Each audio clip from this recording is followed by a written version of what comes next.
Yes, you can. I apologize. There's an echo in here.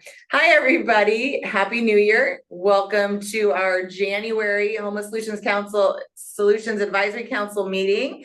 And this is kind of our 2-year anniversary of starting Solutions Council. So thank you, everybody, for being a part of this and continuing the good work and working with our awesome SHS team here at the county.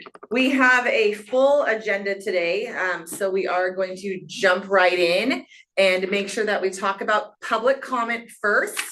Public comment is always available online or in person, and you can do that by raising your hand in Zoom, or if someone in the room wanted to raise their hand. Written comment can also be made through our public comment form on the Solutions Council website.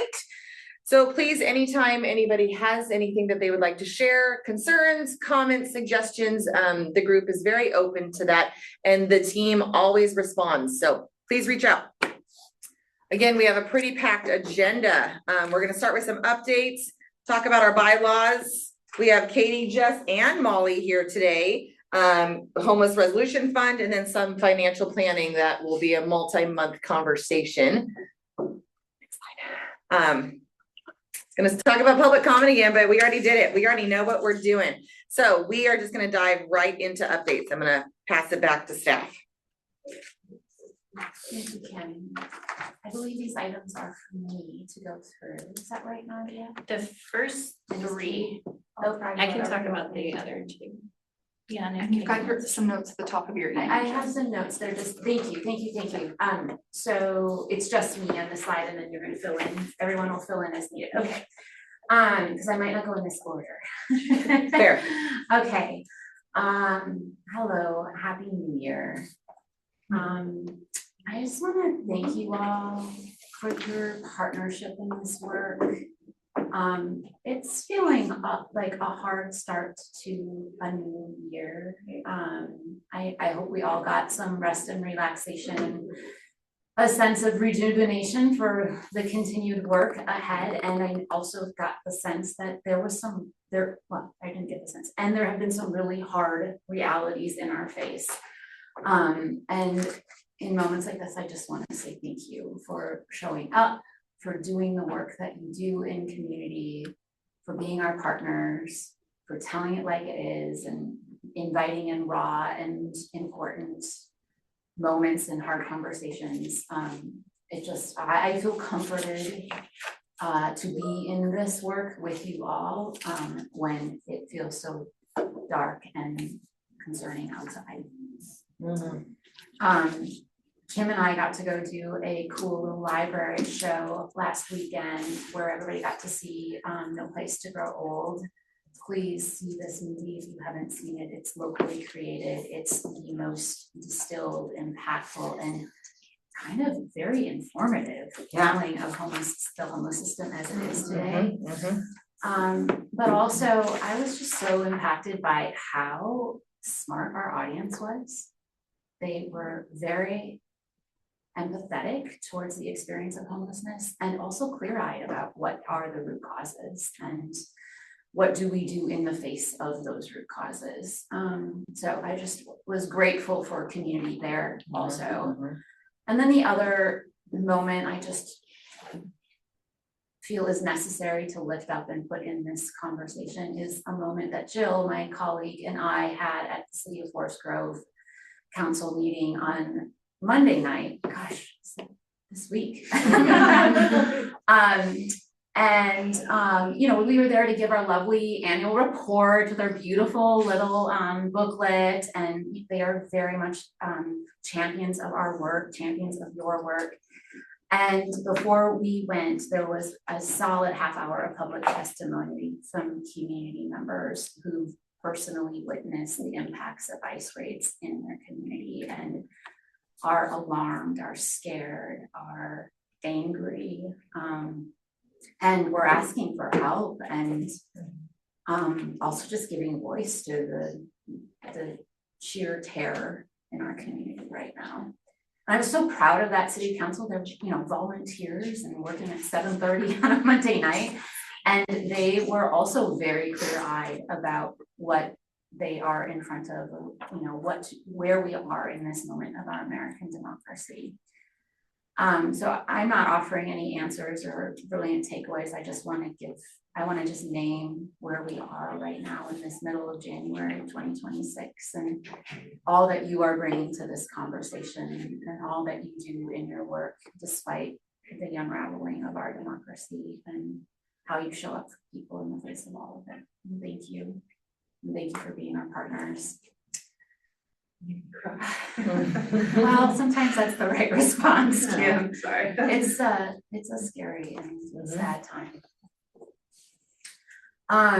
So please take care of yourself and keep taking care of one another. We need each other. Okay, sorry, hard pivot. COC no, but no, I'm just.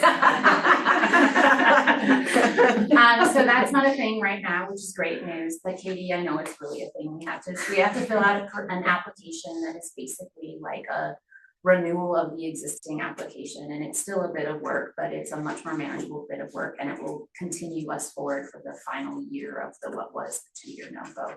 Of course, HUD is still threatening. Of course, this thing will still evolve. But where I am at, in any case, in the state of all the COC stuff is, I think we made it through. They fought a good fight on procedure, and we need to be prepared for what this administration is putting forward as their priorities and expect that in our next NOFO for the next year. So we learned a lot, we got prepared. We will apply all of that extra work forward when it comes around next time. And hopefully we will continue on our programming in COC as planned without any interruptions at this time. Did I get that, Katie? Logistically, or not logistically, the spirit of? Yeah, I think the one flag that I would say is like there is a pending lawsuit still happening, and so that is creating just some uncertainty across COCs, ours included. We hope that lawsuit follows the preliminary injunction and as kind of proceeds as just shared, but in the recently released guidance from HUD, they did say if that lawsuit were not to proceed, and the preliminary injunction does not stand, that they would go back immediately to their last FO draft. We don't intend for that to be the case. The preliminary injunction is usually not granted if there is not evidence that it would move forward, but I think we're just kind of a little on edge still about what does that mean for us. Cautiously optimistic. It's a good yin and yang. You're to find another day. Well.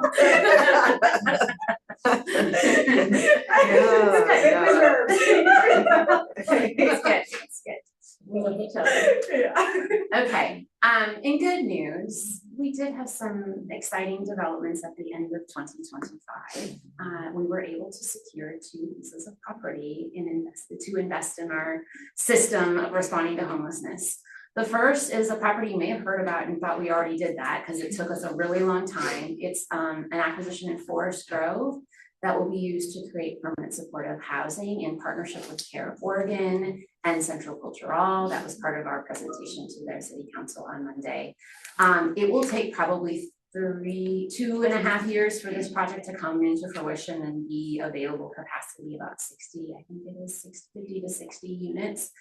So we're still a ways out, but it was an important milestone forward to finalize the close of that project purchase. And the next step is asking for basically the majority of financing from OHCS, which will be our next step in the application. But PSH for people with behavioral health needs in partnership with Central Cultural and Cultural Services. Very exciting.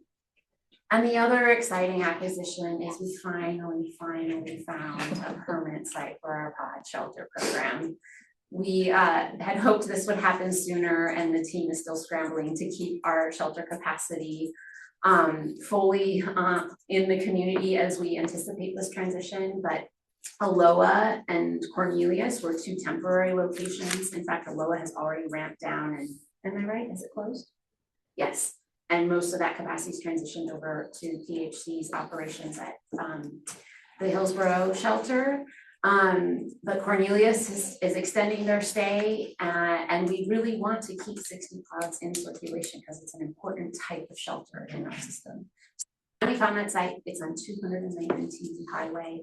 We're going to be rolling this announcement out officially over this month and beginning community engagement, which means, oh, Emily, you and the Got my team. county shirt on. I know, we are doing 2 community engagement projects for, with neighbors next to shelter programs, and these will be tough conversations, so please keep showing up and supporting us. I know Christina, if you're here, is a huge champion of this for us in our Cornell Road work, and we'll have similar conversations begin soon with our 209 and 2B highway neighbors. So more to come, but we're really excited for that future. And the goal is that by summertime, we have the pods permanently in operation at this new location. Is that gonna be on the Katie Car Wash side?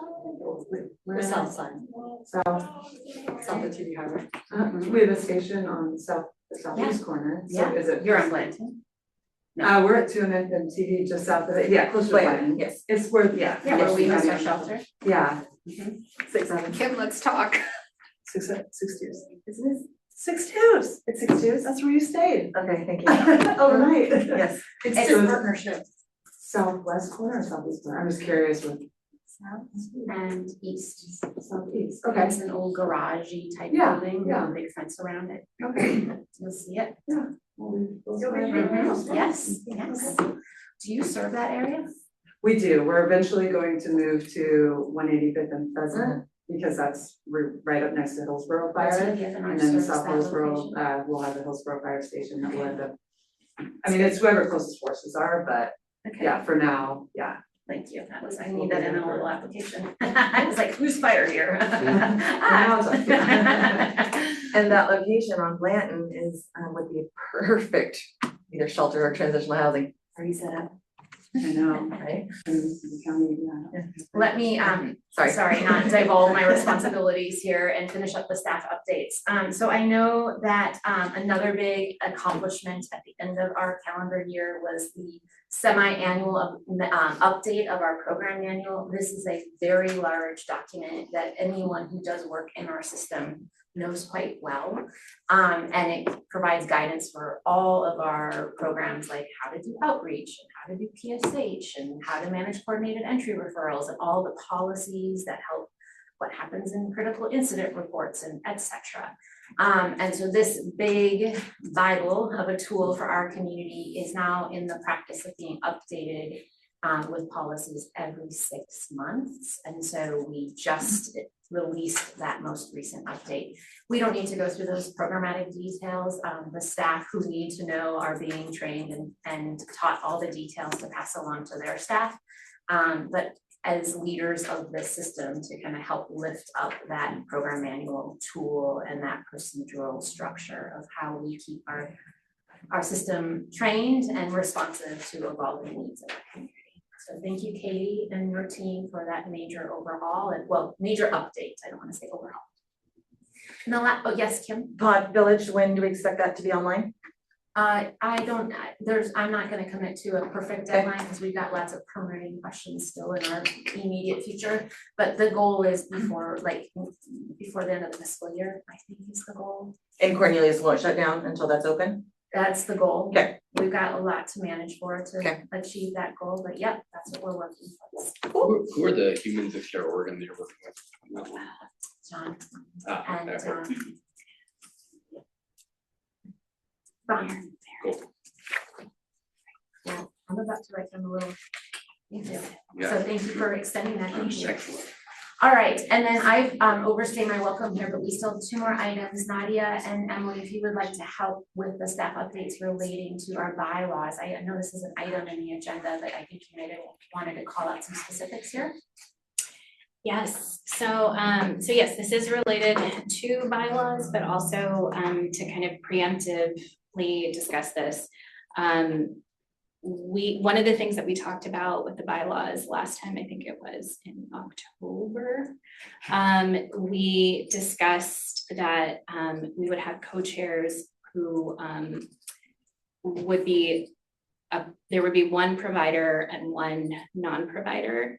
And in order to comply with our new bylaws that will involve having elections. And so we are hoping to do that next month. So it's just kind of like a preview if anybody's interested in being part of the executive committee. We will be holding elections next month. And then the other part is, one of the things that we also discussed with bylaws was terms. When we initially set up Solutions Council, they were 3-year terms. What we discussed last time was that we wanted to move to 4-year terms. And each term, there's the possibility of continuing for a second term if a member is interested and remains eligible. So for that, one of the other things that came up because this was a newer group is that we had a large cohort come on of like 10 people at once.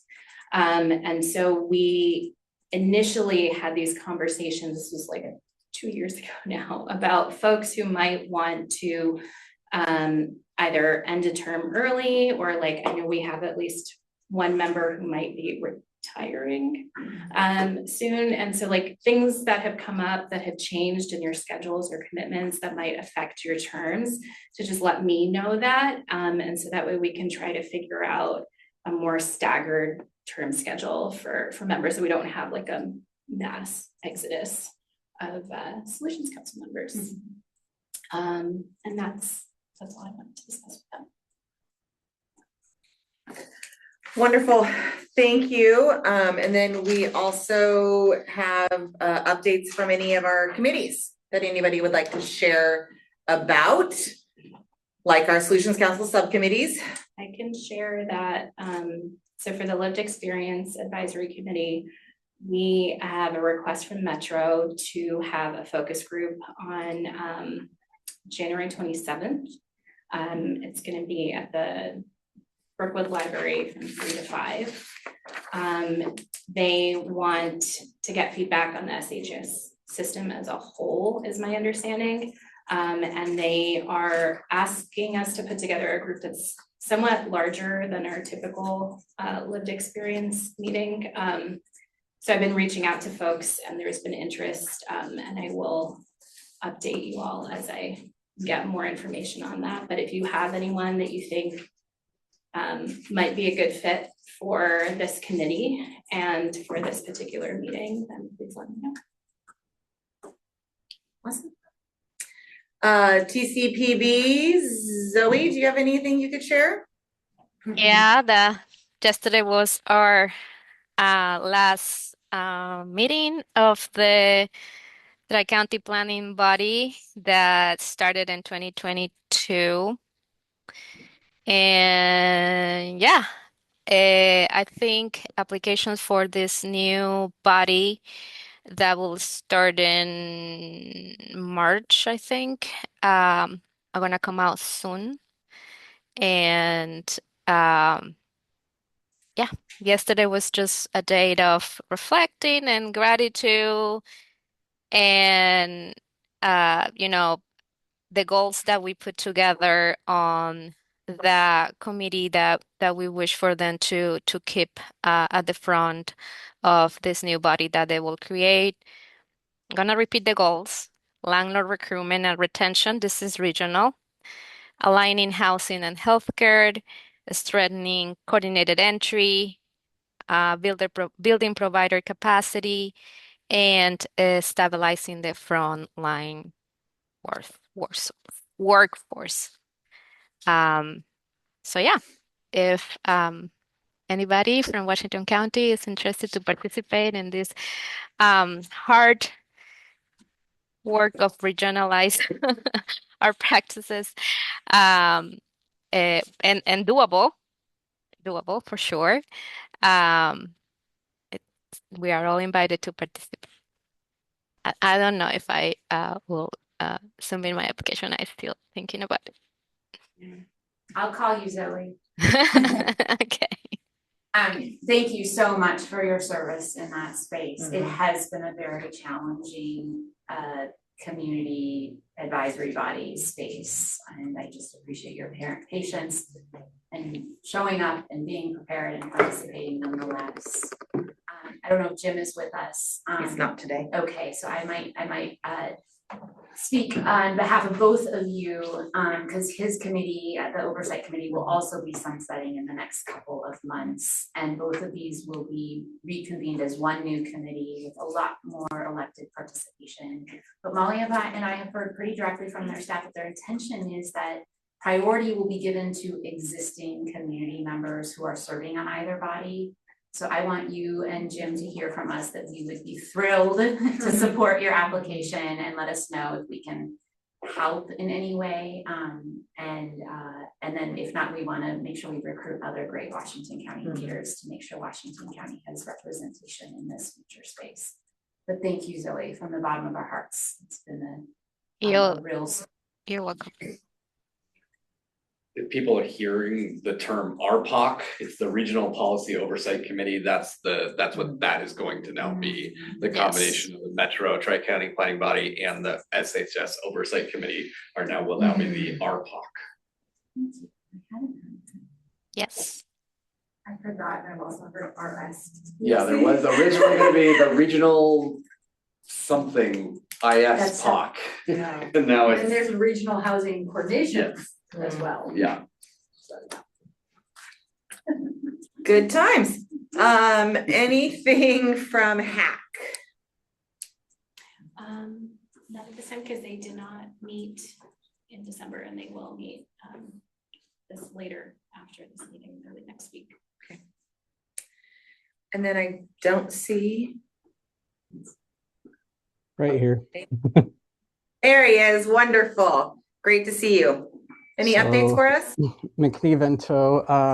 So every quarter, the McKinney-Vento liaisons in the county have our meeting with our community partners. That actually happened to be earlier this morning. And so we had a really good turnout. I think we had about, well, over 30 community partner organizations represented in our meeting. And so one of the things that we discussed is we still haven't gotten final numbers. We're still waiting on 1 or 2 districts, but so far we are at a little bit over 1,800 kids qualified for McKinney-Vento services across Washington County.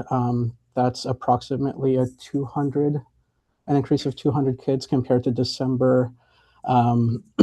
Obviously, with all the ICE presence that's been happening, that's been greatly affecting our families. We're still seeing more qualifications due to parents being detained.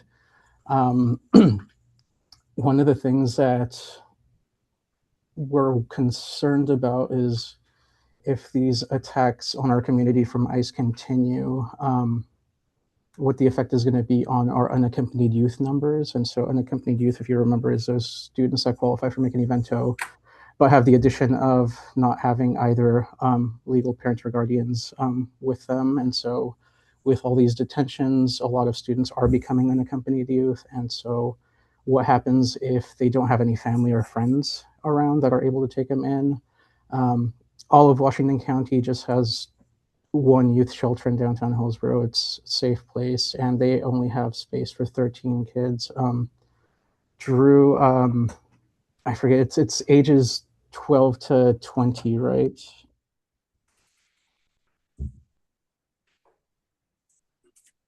$12 through 20. Yeah. So 12 to 21. Yeah.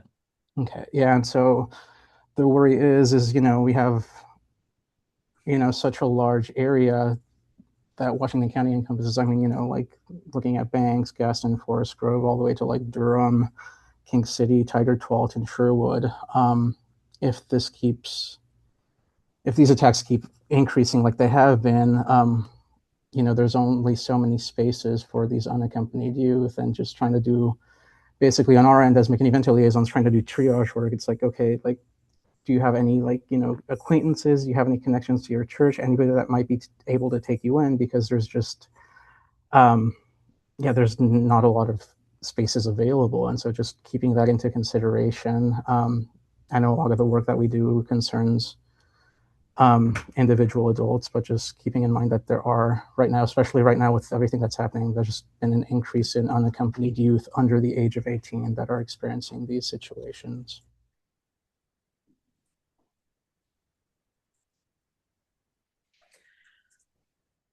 Okay. More deep breaths. I'm screaming internally, so. Any other updates from anyone, if you would like to share?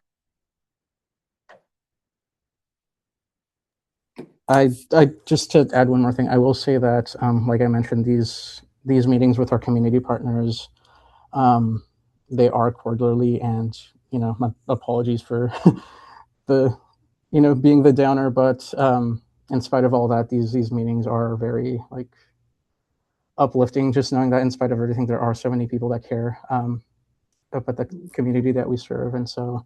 Next one is going to be April 16th. It's 9 to 10 a.m. Y'all are welcome, especially because of the work that we do. I'm sure there's a lot of overlap in resources that we can support each other with. So invitation's open. Just let me know. Thank you. Okay, we are gonna jump into our bylaw changes. This conversation has been happening for a while and also happened a few months ago. So they tell me, and I was present. I didn't remember it, and that's okay, but Emily and Nadia corrected me. And so in your packet is the bylaws with the tracked changes for you, and then Nadia is gonna go through a slide for us. Okay, so this is to reiterate some of the changes that we discussed last time, and then also just adding on a few things that legal flagged. So the copy that you received just even today was the one that has the after legal reviewed it. Okay, so like I said, we are moving from chair and vice chair to co-chairs. That was something that this group has discussed before, is something that we wanted to move towards. And there was another specific change, which was that the co-chairs should only have one member should be a service provider and one should be a non-provider. This is for conflict of interest purposes.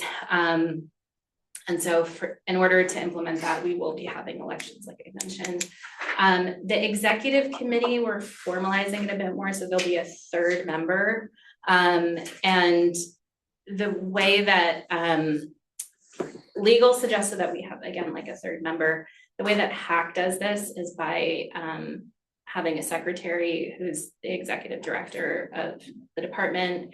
The way we could do this is have the secretary be the assistant director. Nothing functionally changes. Staff will still be handling the day-to-day things that we do and keeping everything moving. More flexibility for virtual attendance, which I see a number of people are happy with. We're going to have fewer subcommittees and bringing more conversations to this body directly. So lived experience will be our one main standing group, and we have added in a part where we can create ad hoc work groups as needed. So for example, depending on how things go with the COC NOFO, we have discussed before where we put together a procurement committee when that's needed.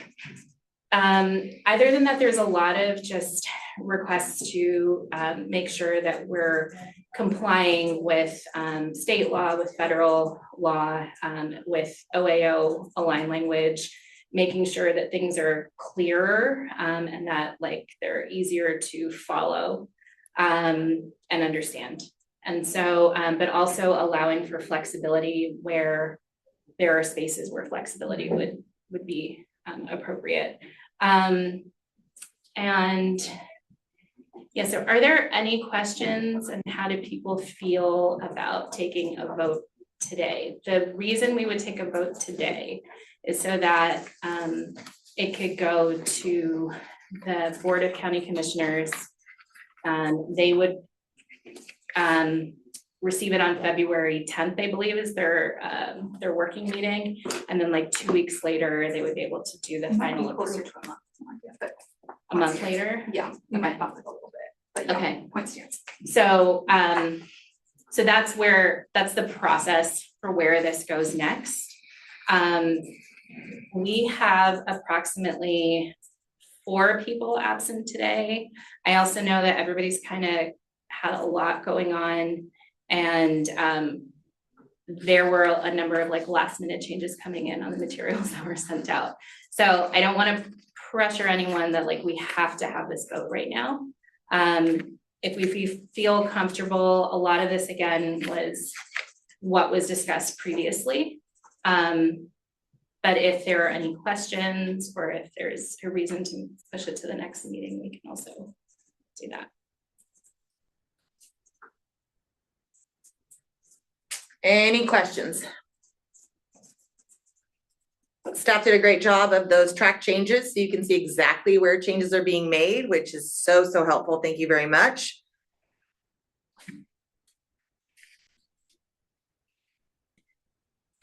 If there are no questions, I would take a motion to approve the bylaws as presented.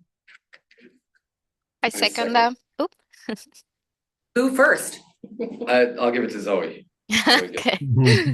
Okay, so Zoe you. has made a motion and Adam has seconded it. All in favor by raising your hand or thumbs up or an eye or something in here? Perfect. Thank you. There you go, Nadia, yay. Thank you. And like Nadia said, we'll bring back some nominations and stuff next month and continue to move forward here with our Solution Council. Next up is our Housing Resolution Fund. And so we will pass it over to Katie. Thanks, Al. Right, if you go to the next slide. Sorry, No, like I don't know why it's stalling. We initially presented this back in sometime last summer, I don't know, feels like years ago. And this is a flexible fund that helps people get quickly connected. There's 3 purposes for the fund. Rehousing assistance, so folks that are already in our rapid rehousing or Katie, I'm so sorry. I did not see Rachel's hand, and if it's related to bylaws, I just want to make sure we touch. I'm sorry. Rachel? Nope, sorry, it was a leftover hand. Okay, oh, great. Sorry we missed you.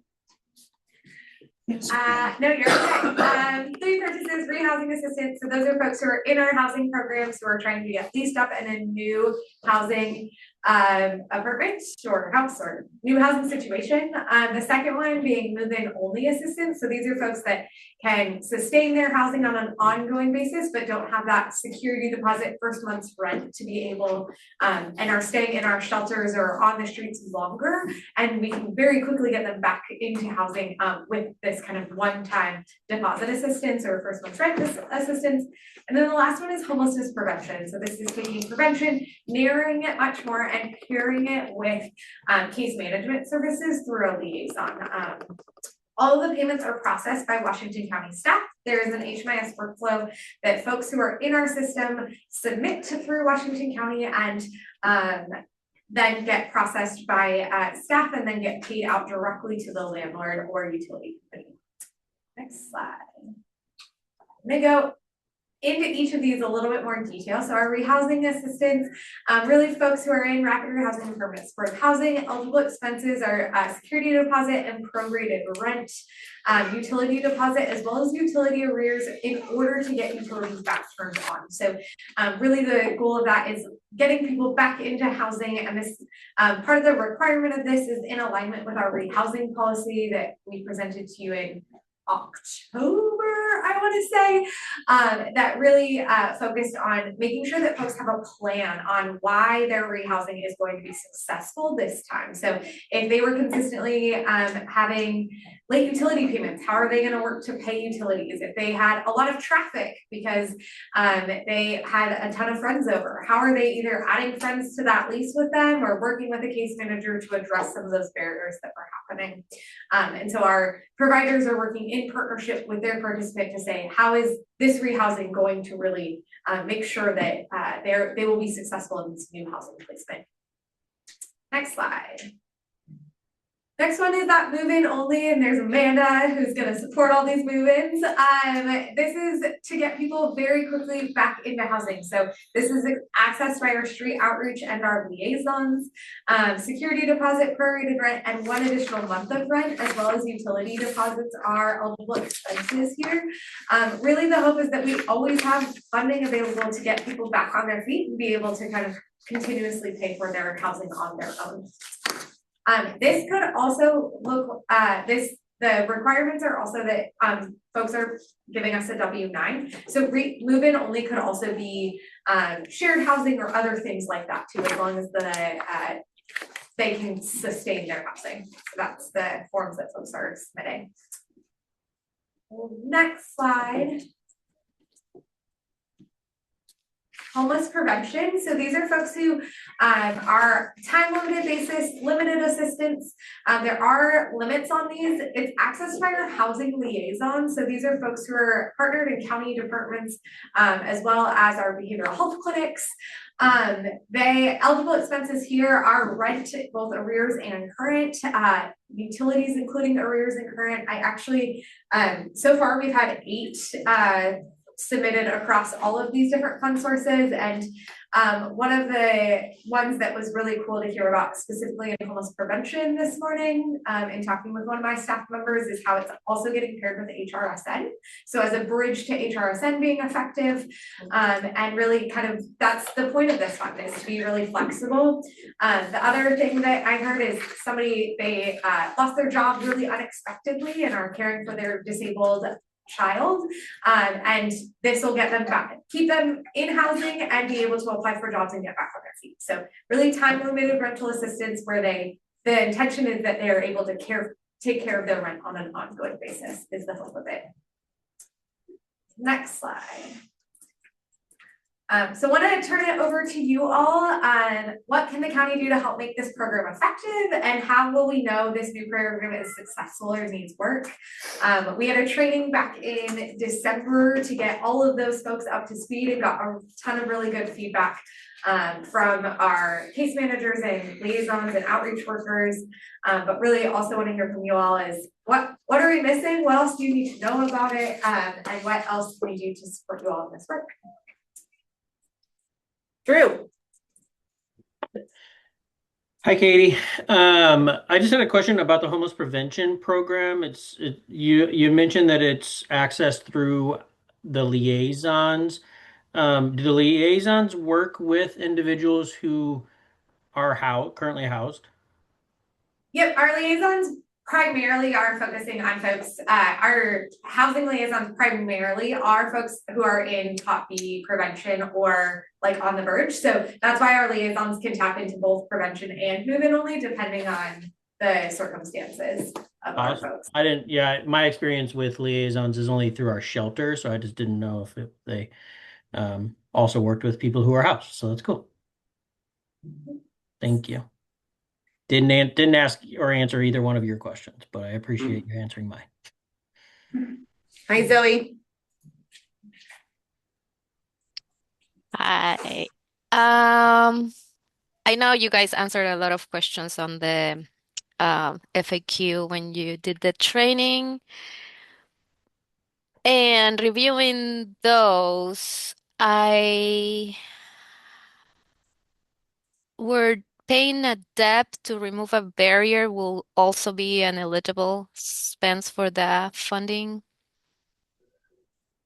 Typically not. Typically that would come out of participant assistance because it's not going to be the one.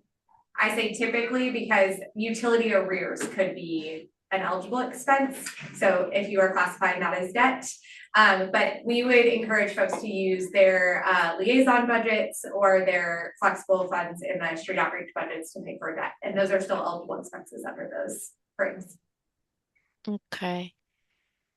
And my other question is, on your assessment, you're requiring address, obviously to make the payment. What happened with DB clients? Are you guys going to have a specific process when people want to protect the information too? That was something that also came up with my staff. I am gonna flag that and have Kisa follow up with you, Zoe, because All I right. don't. And my last question, and this is based on experience. Um, you know, most likely, I'm assuming you guys are gonna have a check run two times a week, like that's the normal fiscal process. And also we have landlords who are expecting a payment within 24 hours, which we usually in our emergency rent assistance program are able to accommodate. Um, hand deliver a check, or sometimes they request to pick up a check. And I know our fiscal department is also not a fan of that, but we're here to serve our community and prevent an eviction process or a lockout of a unit. So we do that.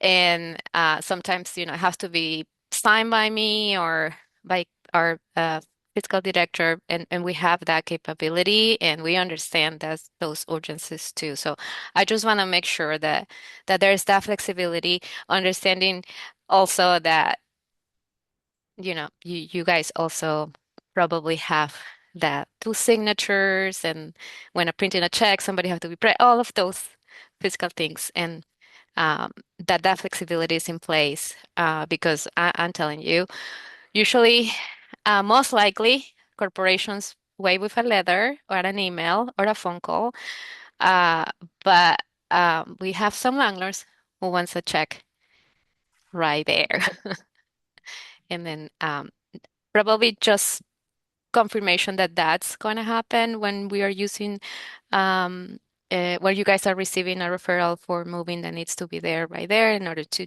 check, to turn the keys in, and client is exiting shelter, for example, like that.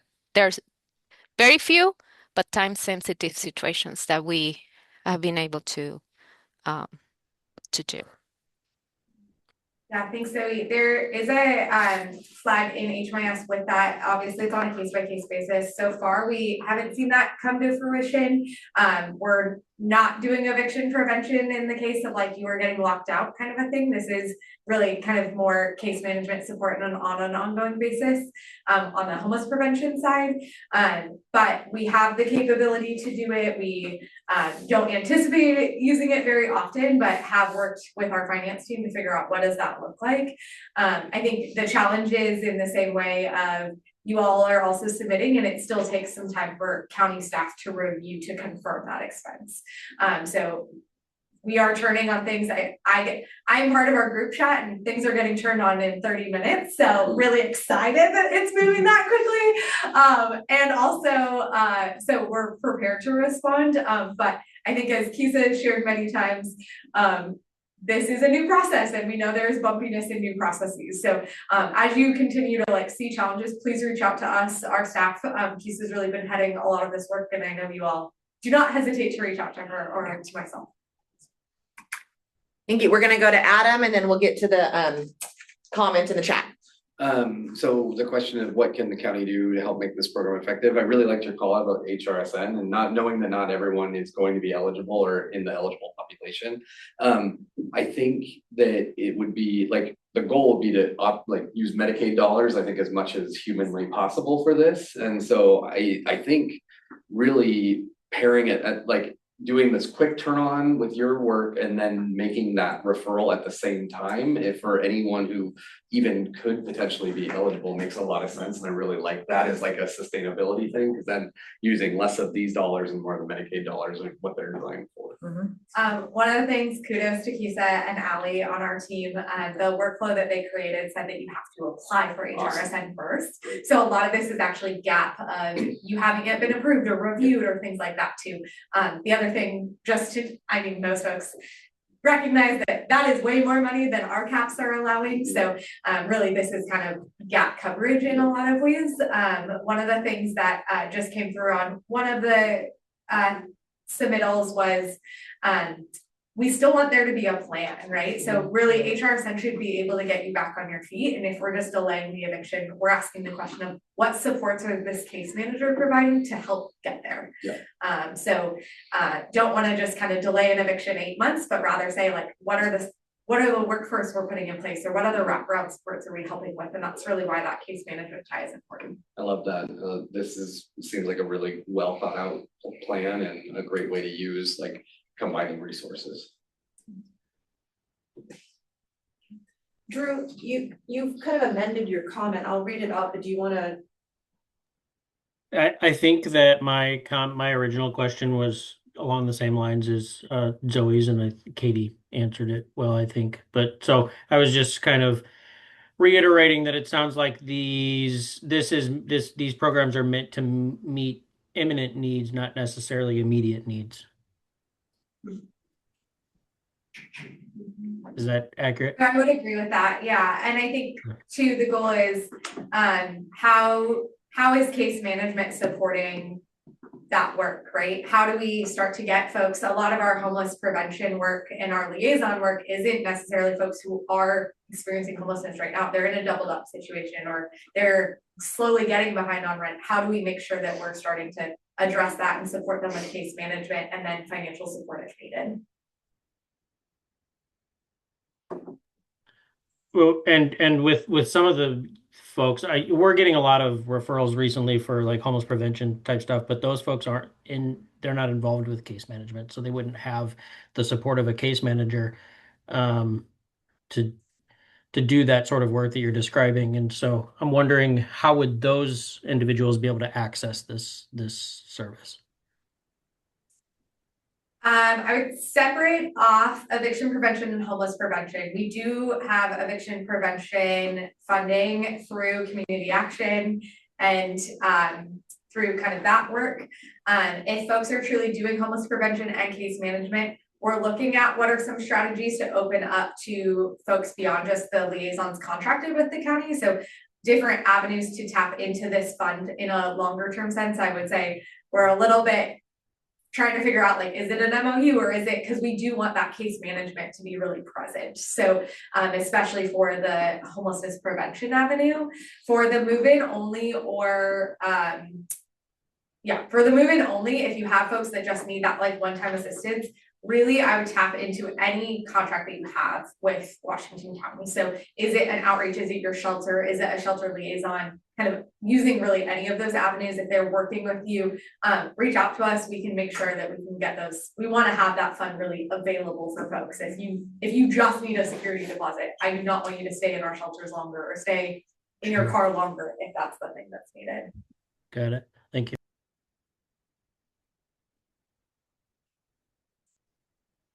And this started Jan 1, and we have through, I thought I heard like a May deadline for, or is this something else that I'm just not? Something else this one is, we have, I would say like our pilot phase of this is January 1 through June 30th to really like make sure the wheels are, I don't know, that apologies. So to answer question 2, I mean, you kind of just did it with your excitement about seeing stuff coming through in your group chat. I think if you could just bring that back every month and how many are we serving would be fantastic. That'll show us that success. We've had 8 applications submitted so far. 3 have already been approved. I will say this kind of got really like upticked January 5th. January 2nd was kind of a wash. it was the Friday after New Year's. Right. But are consistently seeing the challenges with the ones that haven't come through are some paperwork issues. So we've been kind of following up with providers on just figuring out kind of the clunkiness of it, but we'll continue to report out on it and then anticipate that this will grow even more into future fiscal years. Wonderful. Perfect. Any other questions about this with Katie? Does it only go as long as the money goes, or is it connected? How does the longevity of the program get determined? Some of that is budget wise, but some of it is also we want to have a flexible budget that we can expand and contract. I would say this is one of those programs that we've said that like, as we have additional resources in the community, we would always want to put funds here. But I will quote my boss and say, I never want to not have funds to move people in. So we will probably find funding for it.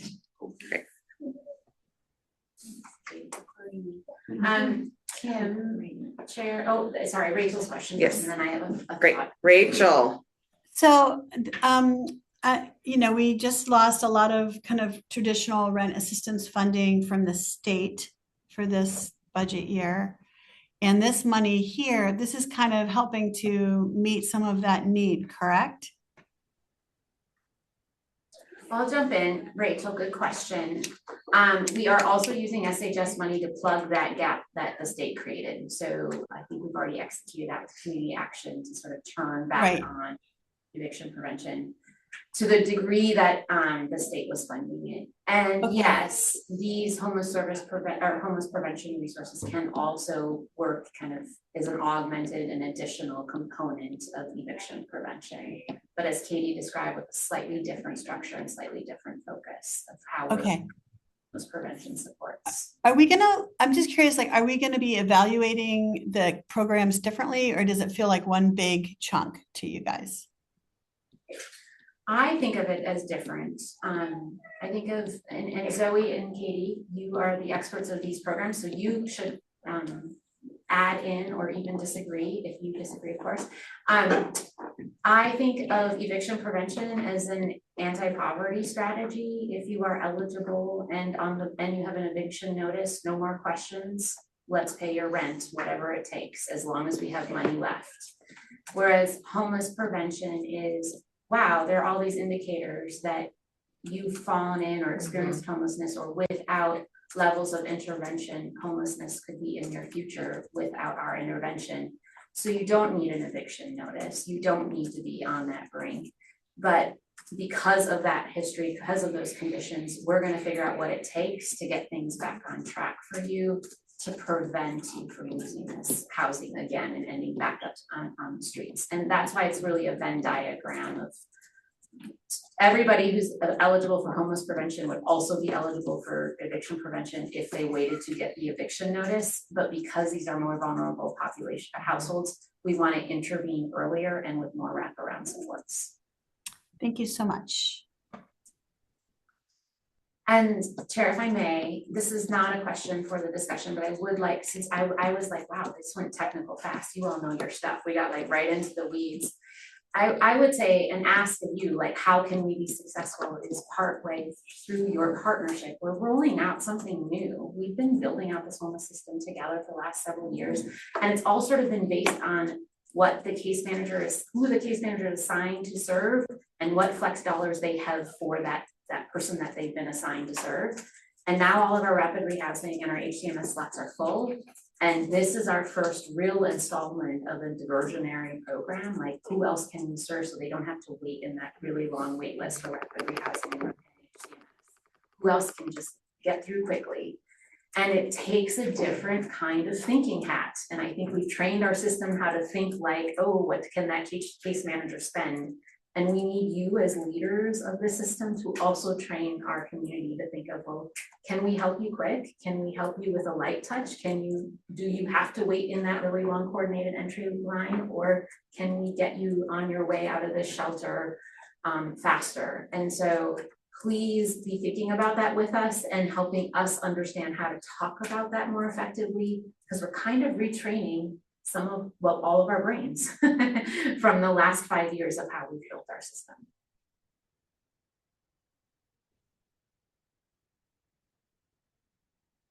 Zoe, what are your thoughts about that? I love that. And when people call every month or every week after they have done a phase one assessment, yeah, I would love for like an extra set of inquiries, like, yeah, um, instead of waiting for the program, what else can we do in the meantime?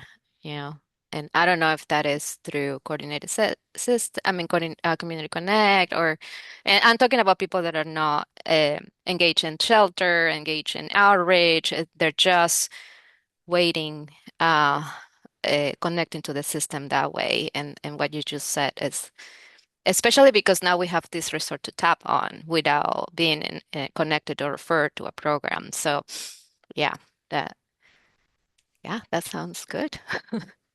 Now, how? Thank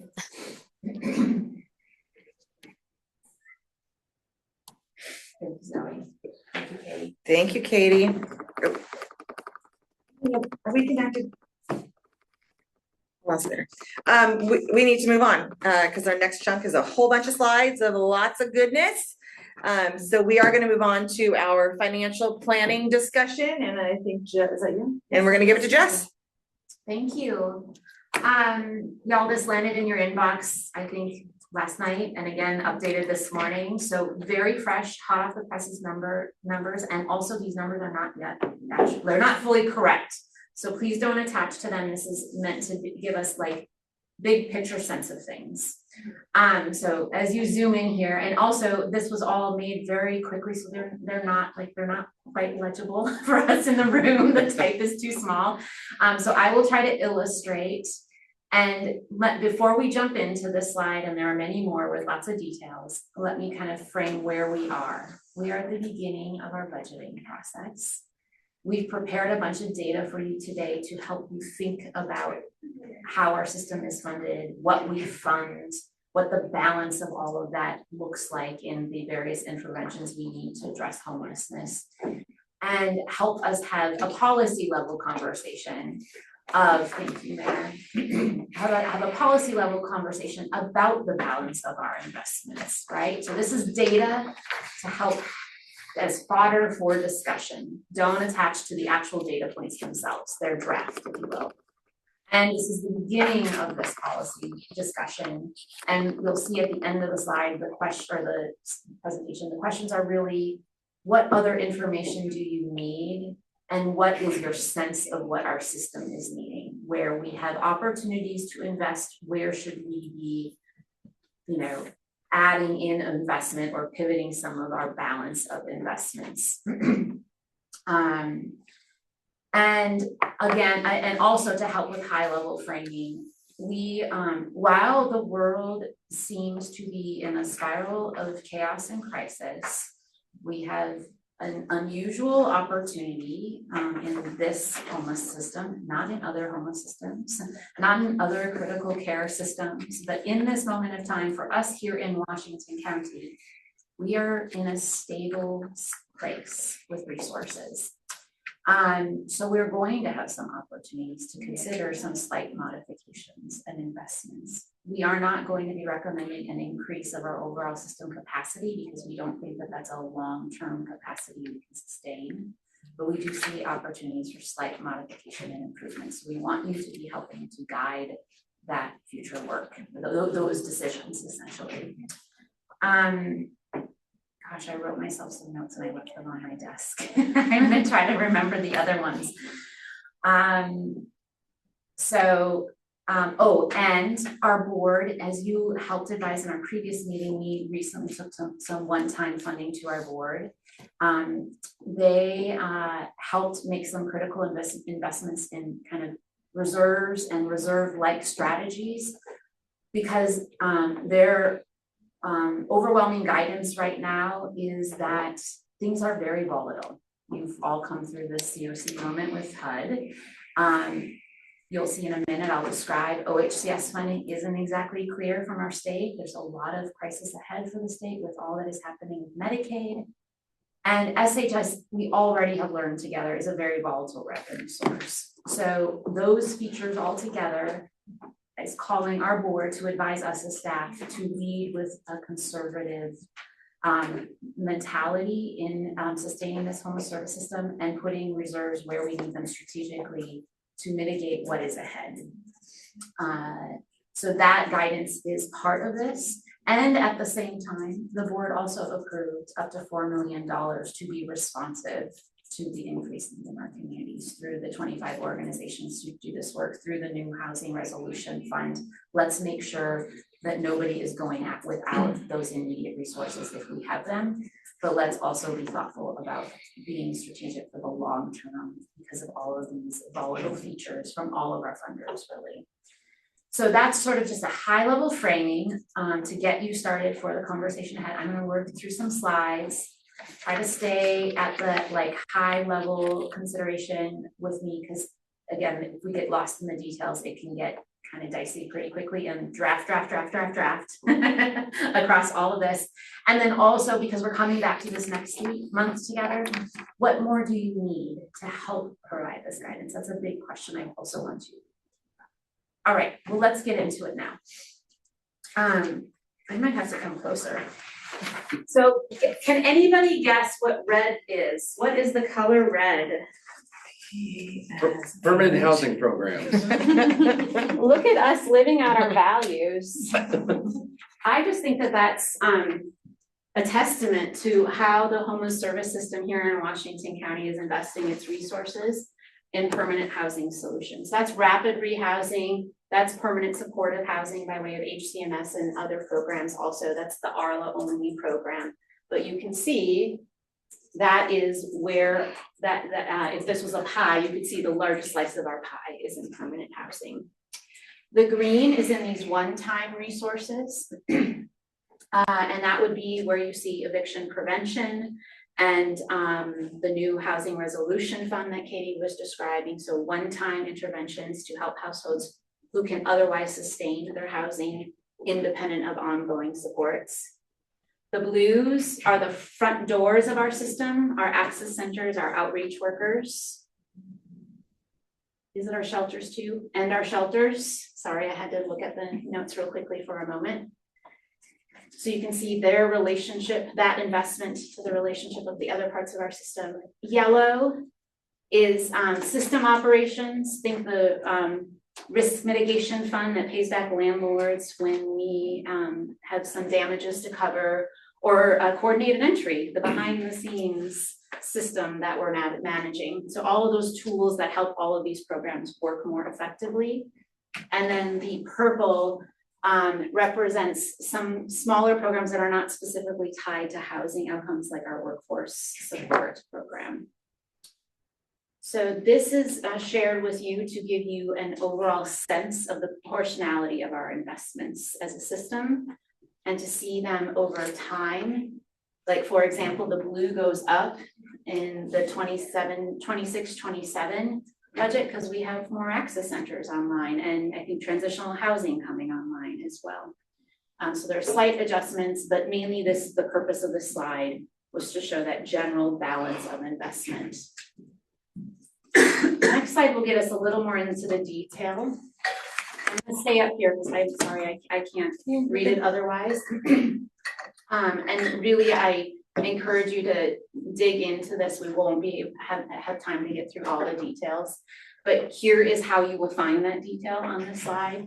So you can see how our budgets go up and down from one year to the next because of programming that's anticipated to come online. It's really important right now at our state of our system that we can see ahead because we are maxing out our capacity and we need to make sure that when we plan a transitional housing building to open in the fall, we have enough money to operate that in the future years. So the team has gotten good at building out that forecasting tool for us, and you can see some of the changes described here. One of the big changes that is tricky to navigate is that we took some capital funding through earmarks from the federal government for both our bridge shelter, the Beaverton shelter and Hillsborough shelter, and we did a swap so that we used SHS dollars to pay for the capital part, and our city partners are paying for the operations of those shelters for the next 2 years. You might not know this as an operator, Kim, I'm not sure,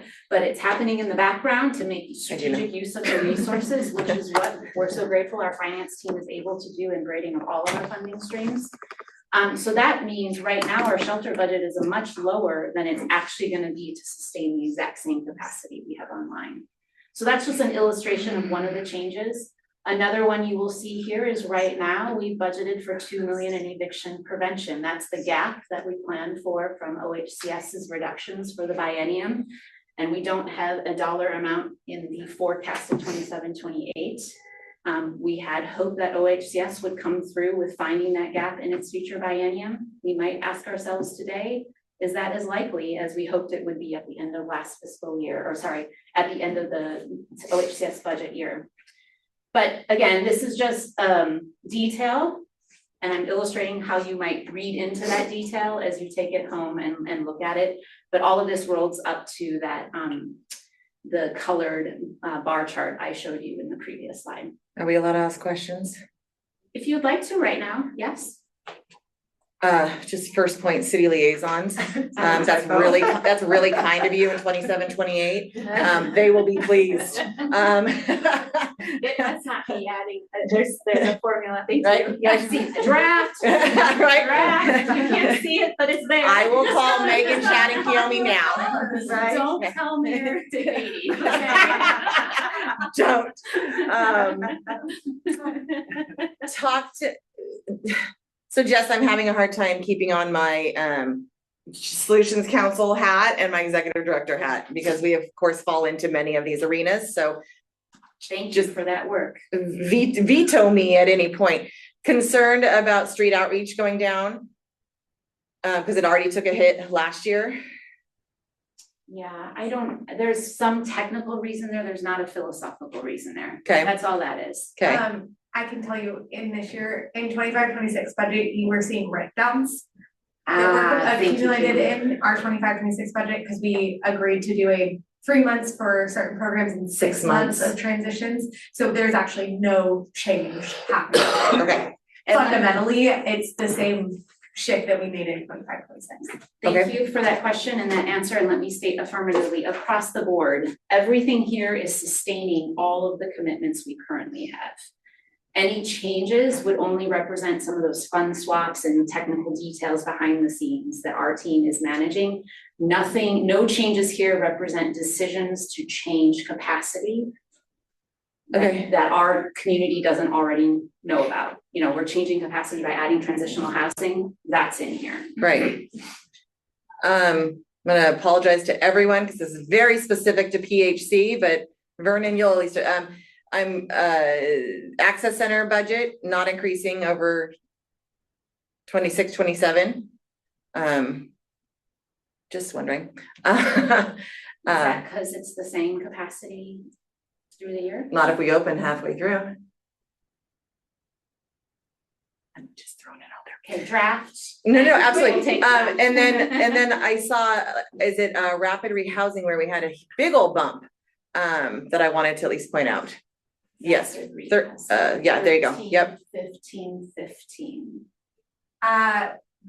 When we budgeted 25-26, we're seeing actually higher costs of rent than we're budgeted in 25-26. So that's the adjustment you'll see in future years is So in order getting to closer to sustain our current capacity, correct. we actually need to budget for more resources because this budget number did not fully account for the actual rents that we're seeing. Okay. Okay. Great, okay. But not an increase in number of households. Not an increase in capacity, number of households yet, or number of case managers. So I want to really, thank you for these questions, Kim. Nothing here illustrates staff planned changes of any kind. All of it is, any changes in the numbers is like the technical realities of sustaining current capacity. Okay, same with quality assurance? Yeah, QAP was, we did ramp down. Share, and Okay. a lot of what you see in 25-26 being higher is ramp down. Okay. impacts. Okay. My question was about medical respite, but I think I know the answer, that's the year that then the original funding goes away and then becomes entirely county funded, right? In the 600,000? This one might be a little bit of a, where I gotta use my draft card. Okay, Because we are also anticipating potential expansion Okay. with the new Cornell Road. We're Got it. hoping to have a net gain in beds. okay, But it could be a part of what you're describing and a part of capacity. And then Jess, I know for eviction prevention, 2 million each year, 1 million that Washington County is investing into eviction prevention. Wonderful, thank you. Yeah. So then, are we hoping that the state comes back or? When we made the 2 million and 2 million commitment, that was the decision. So Okay. we haven't changed that number, Yeah. but we think that that is a great conversation for this table. Great, perfect, okay, thank you, I'm, Good question. anybody else with? Yeah, anything else at this time Jeez. before we move forward? The housing careers. I don't know. I have a brain fart. Oh yeah, what is housing careers? What is housing careers? And then if Metro move with the goal of having housing Living wage. careers, yeah, that what is that specifically? Because I don't know. This is our old name for the workforce development program. Mm, Yeah, when we first launched the workforce development program, we had a vision that we were going to train up recipients of our programs to become future case managers and outreach workers and things.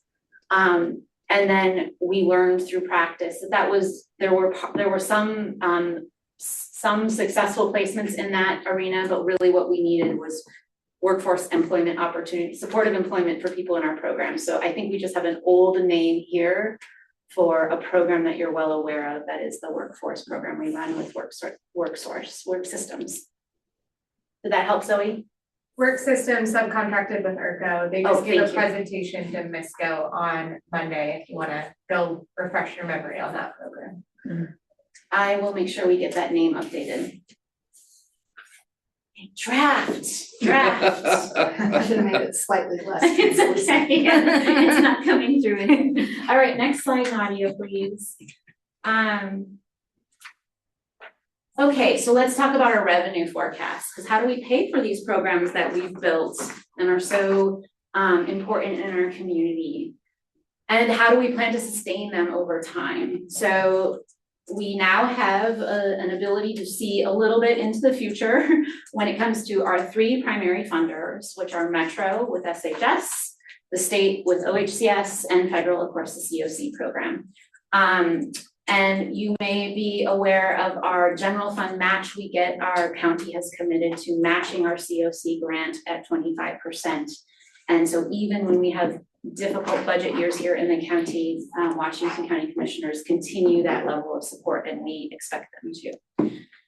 With federal funding, we are forecasting a continuation of COC dollars. The bump you see next fiscal year is when that fund swap we did with the 2 shelters results in additional resource for us. Am I describing that right, Katie? Because they're funding the operations of our 2 shelters. So we're gonna have additional federal funding, but that's just for 1 year, so one-time funding. With OHCS, this is an important thing to note. We had significant additional resources this year, and it was a bit of a glitch maybe, or it's definitely a one-time thing. They rolled out the shelter program, and their formula for determining how much each local community got for shelter funding was pretty haphazard and made lots of communities very upset. And we got the upside of that. So we got significantly more in Washington County, and we already know that that won't be the ongoing rate of our shelter program. So that's why there's a significant reduction from 25, 26 down to 26, 27, and going forward is what we expect to be our actual OHCS funding. And if we could, we would put an asterisk here and say, and we also don't know what the state budget, foretells and all these impacts to Medicaid. So these are guesses, but they're educated guesses, and that's why you see that big reduction.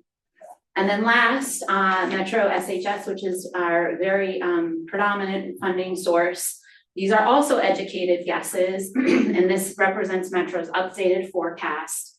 They are currently forecasting this year to have about 7 million more than we started the fiscal year expecting, but they see a down.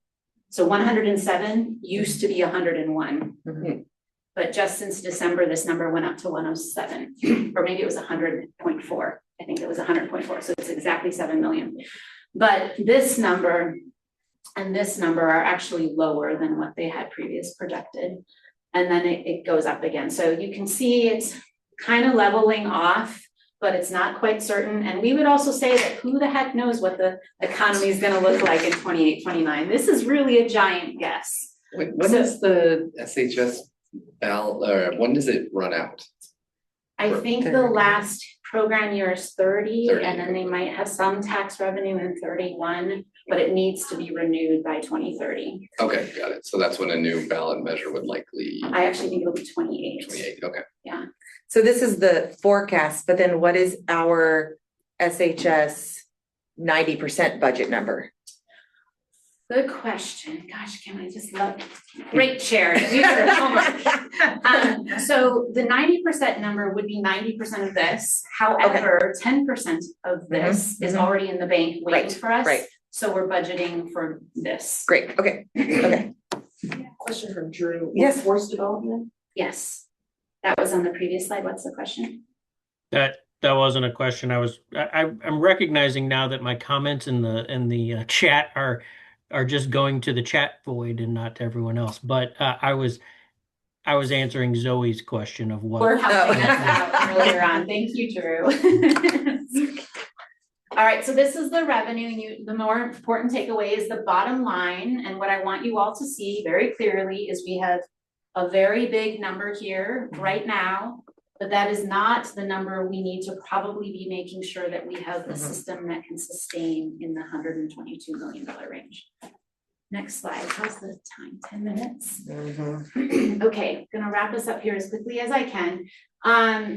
More detail behind that. So this is if you took the expenditures and forecasted it out, plus the revenue and forecasted it out. This is what we're looking at managing for, right? We have 18 million in extra resource, carryover anticipated for this fiscal year, and even some carryover anticipated for next fiscal year. But then we see a deficit in the third fiscal year. And so that's the balance that we are going to need to navigate, is how much can we increase our costs while anticipating some, future reductions, because we need to sustain the capacity of our system long term. And next slide. This is a ton of data, and I might suggest rather than go through all of it, because I want to give time for discussion, say that we scrambled to get this data together. It doesn't look very pretty for you, but you can dig into it in anticipation of next time, because we wanted to describe how much does this money buy? How many households placed, how many households in our shelters and our various programs, and also describe, so it's system capacity, what can we fund, how much system through flow, how much people move through, and then unmet need, how many people still wait. And we thought those data points for both our shelter programs, our housing programs, and our diversion programs would be helpful for you as our advisory body to think through where would we put any additional resource to achieve the needs of our system. So rather than presenting that, I'm going to leave that data with you for further consideration and turn the mic back over to you, Chair. So draft form next month will still be in draft form, a little bit closer with those numbers. And then I do want to make sure staff that we leave a nice chunk of time next month to go through this, because this is really important. This is what Jim's been asking for, right? He's gonna be so pleased with us, with you all. I didn't do anything. So thank you for that. And so just, still in draft form, or we'll be getting a little closer to. Yeah, no, I think we can, we'll make the changes we got today, and we will, they're always working on the spreadsheet, so we'll bring you the updated. There's some amount of it will never be exactly exact. But I like your recommendation here. Let's start with the data of the community impact and need before we dive into the budget stuff.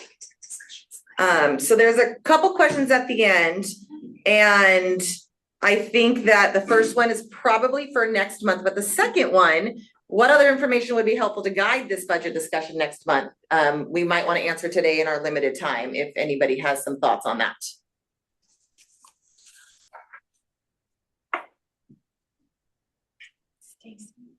Oh, great. Stacy, Yeah, I was hi. just, hi, everybody.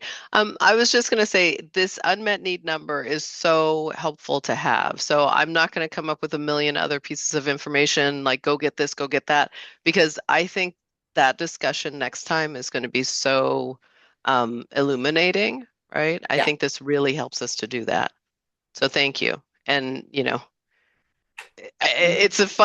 was a funny strategy to go so specific on things that are really not so set in stone. So thank you for sharing all the numbers in all the boxes, but I think some of those boxes need like a big salt shaker of salt in them because we don't know the future.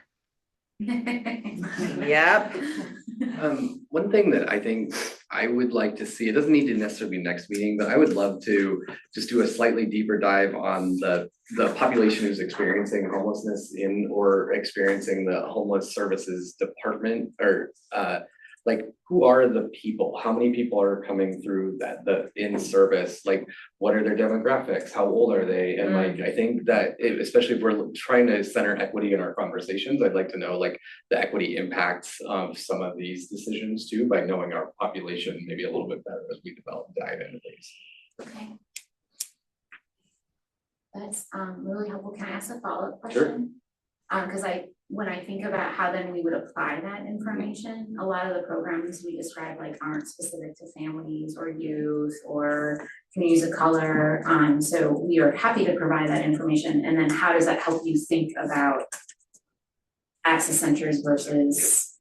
Yeah, I guess this is totally system capacity, not necessarily how, like, does the system capacity match the like demographics of our people? Those are two kind of different questions, I guess. The way we think of it is program type, and then once we balance the programs in our system, then it's like, okay, who should those programs serve? Like, okay. Where is the need of that program type?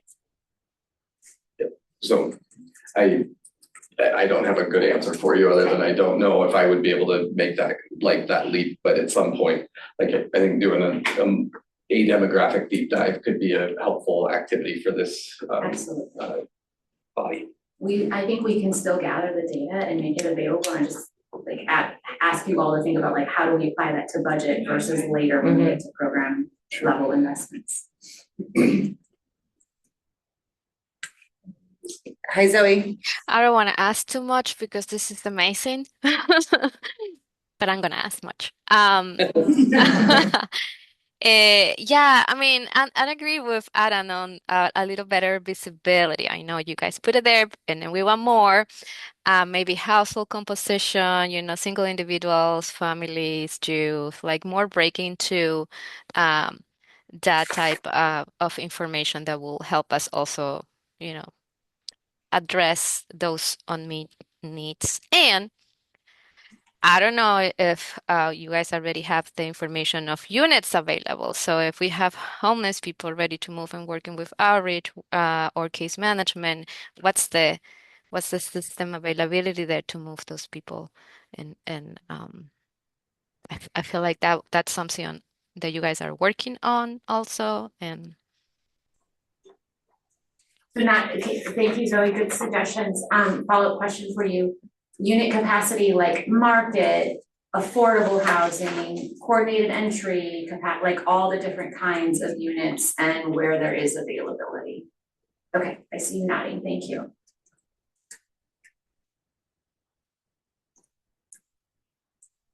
Any other questions? Rachel just posted them. Okay.